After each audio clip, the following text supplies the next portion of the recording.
it. Nice and hot. Hot and spicy meat. Yeah, boy. Hello guys and welcome back to the channel. Now, when it comes to playing Sonic games, the combat of them isn't something that you think is a big deal in most games. For the most part, it's just about using the homing attack. But I think you'd be surprised at how experimental combat has been in each Sonic game, and the differences it brought to gameplay as a whole. Sometimes it was for better, or for worse.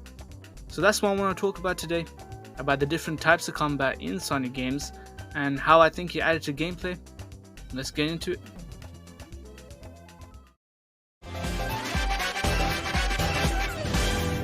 There isn't really a lot to go on with the classics, since they were the foundation for the whole series, and they were responsible for setting the standard of how each game should play. So combat wasn't something that changed throughout these games. To be honest, it was pretty simple. You just jump on a bandit and poof, they're gone. Nothing more to it. And to be honest, I don't think they really needed to be, especially with the 2D games. Sonic in these games is meant to control like he's on a floor. So having combat that would make you stop halfway through the level to deal with an enemy just seems like it would break that flow. There were different power-ups that you could get in the games that could help you deal with badniks in different ways, like the elemental shields or the insta shield in Sonic 3, since that gave you a bigger hitbox, but it was nothing major.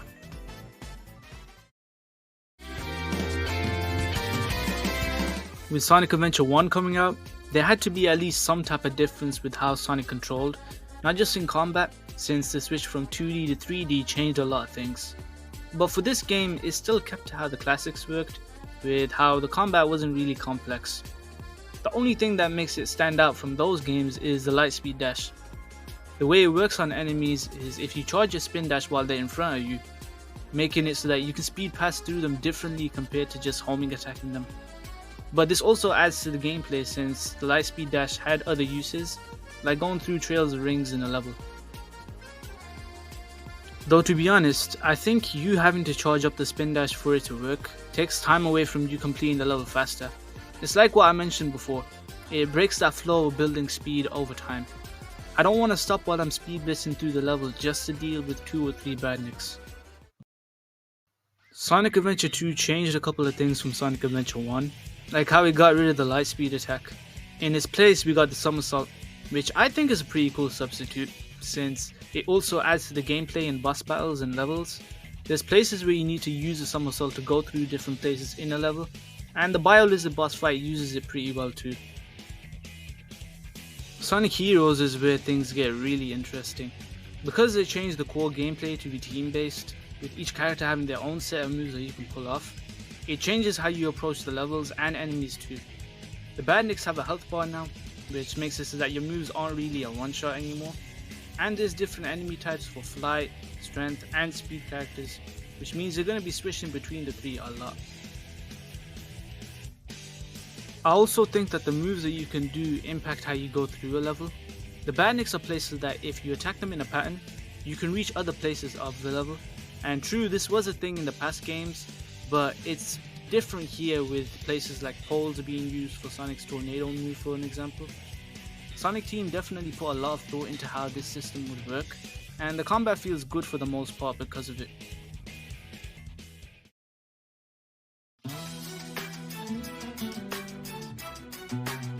I'm only going to talk about Shadow 05 briefly, but the guns were just not thought out at all. For one, it just felt like they were trying their best to make Shadow edgy, and it just looks wrong in game. But Sonic 06 had the combat act a little bit differently, and it's kind of weird since this is basically meant to be Adventure 3, so I'm wondering why the combat just feels off most of the time.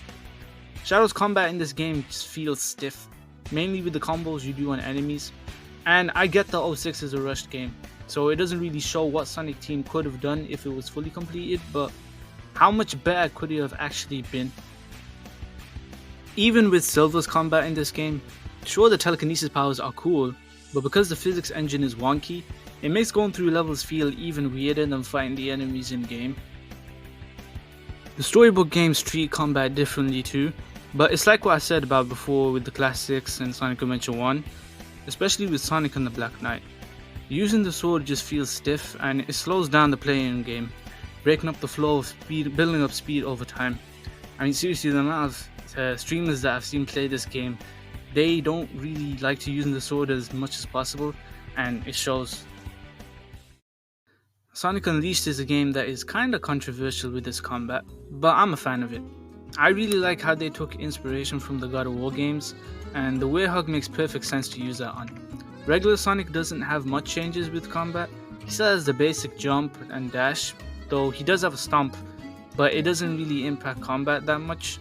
The Werehog went all in on this though, with different strings of combos you can pull, finishers and QTE events. And this adds to what I said before, since the combos don't have to be used only on enemies. If you know what you're doing, you can use specific combos to reach other places in a level. Like the amount of streamers I've seen do this makes me wonder if Sonic Team intentionally left this part in the game.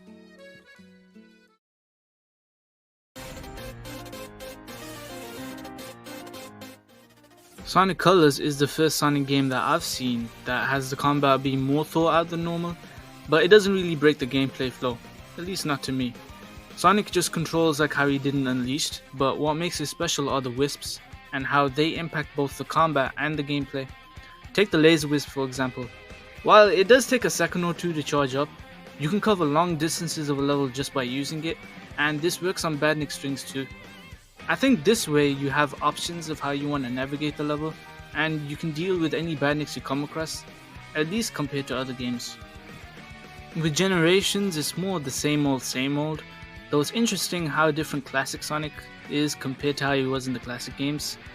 I really like that after you jump on a Badnik, this time you're able to bounce off a little bit higher than you could back then. I think it's pretty cool, and it helps with getting up to higher places in the level too. With Sonic Lost World, it also tried to experiment with this combat, but this was mainly with the homing attack. If you charge the homing attack on a string of enemies, it targets all of them in advance, kinda like the Lightspeed attack from Sonic Adventure 1, though this time you can actually see if the Badniks are being targeted thanks to the homing reticle. I think it's interesting even in concept, but in game it's kinda hard to get it working properly in some situations. There'll be some levels where the homing reticle just doesn't pop up properly when there's an area covered with Badniks, and in that case, I think it's just better to homing attack them individually. Sonic Forces didn't really change anything from the past games combat wise, but one of the only things I like about that game is the boost dash. I like that whenever there's a slope in a level, if you hold the boost, Sonic kinda launches off the boost in a curve kinda like motion. It looks really nice whenever you're playing a level, to be honest. I just think that it could have been worked into the levels more, since it's the best feeling you get out of playing them.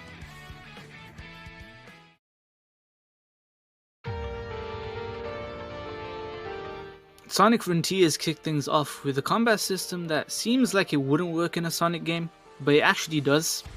Since they changed things gameplay wise and went open zone, that meant there were more chances to run around and fight enemies in the field instead of doing that level by level. I think the extra freedom made it so that combat was more of a priority this time around, and it shows. I think that the animations stand out, to be honest, since the combo strings aren't really complex. Hell, there's even an option that you can do auto combos with, but it was definitely more flashy than other Sonic games. Sonic Superstars changed up how combat works in the classic formula by introducing the Emerald powers, which I think have their ups and downs. While I think it's cool that each Emerald has a specific power that you can use, and honestly this should have just been a thing sooner, they didn't really feel like they were integrated into the levels that much. I feel like the best one to play around with is the bullet one, and even then they're just an inconvenience for the most part. If I'm in a level, I'm just going to choose the one where I get to keep my speed as I'm running, not just stop to figure out different areas like the other ones. Lastly, we have Sonic X Shadow Generations, and Shadow's combat this time around is a major step up from Shadow 05. Each Doom power up impacts both the gameplay and combat perfectly, and it just shows the lessons that they learned from Frontiers. The Doom Rings are really fun to play around with, since they help you reach higher areas that you wouldn't be able to reach normally, and it just looks cool when you glide through enemies. I think the only one that maybe didn't get the same kind of reaction as the others was probably Doom Morph, and even then, I think that's just because the power up wasn't just explained really well. Once you get it down, it's solid in game.